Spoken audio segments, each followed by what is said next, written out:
दलित किंतु आयोजित कमेटी को एक प्यार हमारी समर्पित है। हम हैं शोषित दलित किंतु पौरुष का बहुत धनी हूँ, दुलराए तो फूल और मसले तो नांग फली।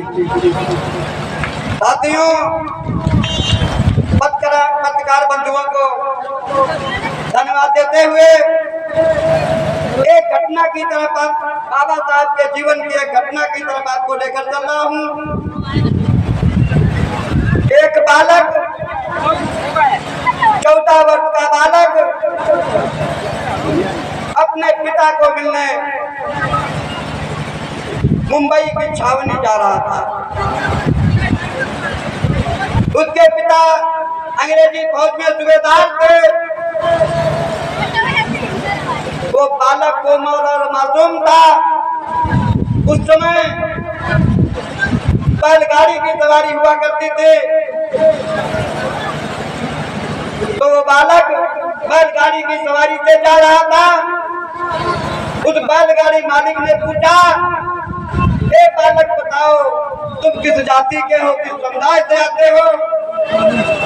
तो उस बालक ने कहा, हम महार जाति से आते हैं, महार जाति के हैं। तो निर्दयी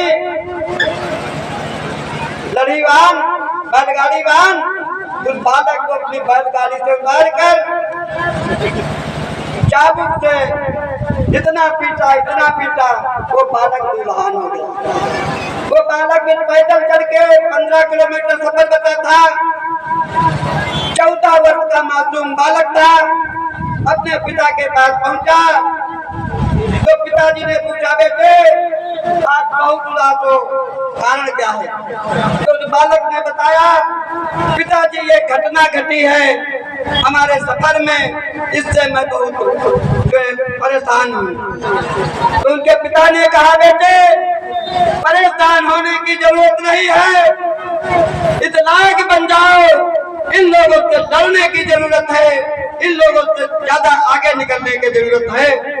साथियों, वही बालक भारत का संविधान निर्माता बना और भीमराव अंबेडकर बाबा साहब के नाम से आज पूरी दुनिया में उस बालक का सम्मान होता है। साथियों, कहीं घबराने की जरूरत नहीं। अभी हम तार कह रहे थे, तो 88 में शायद हमने किसी वक्ता के नाम लखनऊ में सुना था, आज दिमाग में याद आ गई, फिर उसी शायर को दोहरा रहे हैं। हम हैं शोषित दलित किंतु, हम हैं शोषित दलित किंतु पौरुष का बहुत धनी हूँ, दुलराए तो फूल और मसले तो नांग फली। तो मित्रों, अगर हमें कोई दुलराता है तो फूल की तरह व्यवहार होना चाहिए, अगर कोई मसालता है तो नांग फली जैसा व्यवहार करना चाहिए।